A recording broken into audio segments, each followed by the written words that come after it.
On the morning of April 10th, 1997, Los Angeles woke up to a robbery so bold it felt like fiction. It was just after 9 a.m.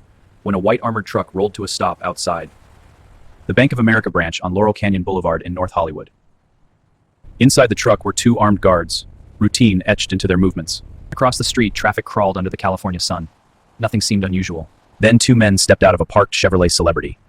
They were dressed in black from head to toe, body armor, ski masks, gloves, weapons that did not belong on a city sidewalk, illegally modified automatic rifles. The men were later identified as Larry Phillips Jr. and Emil Mătăsăreanu.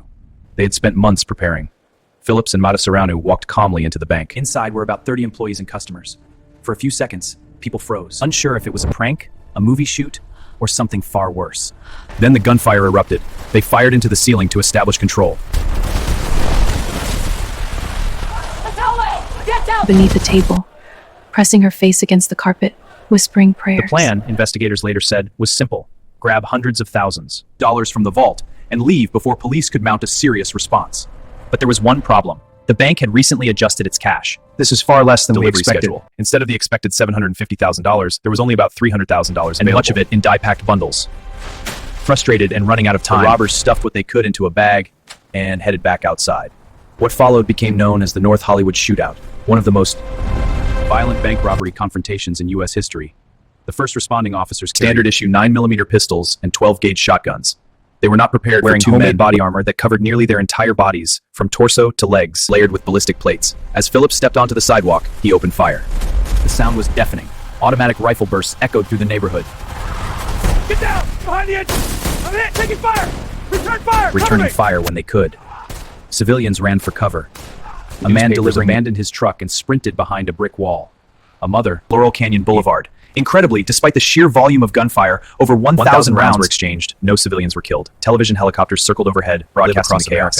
Officers realized their sidearms were ineffective against the robbers' armor. In a desperate move, some officers ran to a nearby gun store and borrowed AR-15 rifles to match the firepower. For nearly 44 minutes, the gun battle raged. Phillips moved with chilling calm, firing in controlled bursts. At one point, he paused to reload in the open street as bullets struck his armor. Witnesses later described the metallic ping sound as rounds bounced off his protective gear. Then something changed. A bullet pierced Phillips' hand. Blood began to drip from beneath his glove.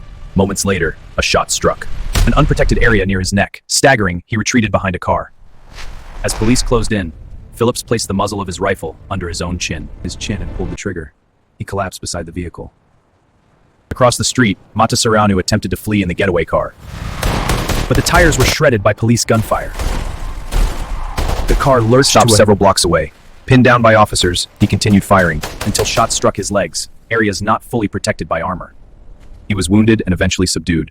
Paramedics later pronounced him dead from blood loss. When the smoke cleared, 12 police officers and 8 civilians had been injured. Miraculously, none of the injuries were fatal among the public. The robbery netted less than $300,000, but its impact was far greater. The North Hollywood Shootout changed American policing. Departments across the country began working with higher-powered rifles. Body armor standards were reevaluated. Understood? Signing now. Tactical response protocols were rewritten. The event also raised disturbing questions. How had two criminals obtained automatic weapons? How had they prepared so extensively? Investigators later learned that Phillips and Mătăsăreanu were serial bank robbers, who had studied police response times and rehearsed for violent confrontation. They expected a shootout and planned for it. What they may not have anticipated was the resilience of ordinary officers forced into an extraordinary situation. Years later, some officers who were there still speak about the sound.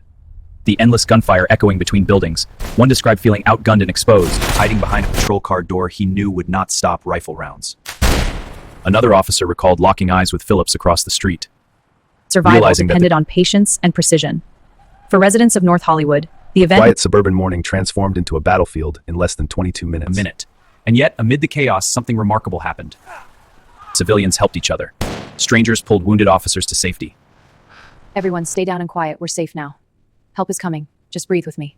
This event was a turning point. It exposed gaps in law enforcement preparedness during an era when criminals could access military-style weaponry. It sparked a national debate about gun laws, police militarization, and emergency response strategies. But beyond policy and headlines, it was a story about escalation. A robbery fueled by greed and obsession spiraled into urban warfare.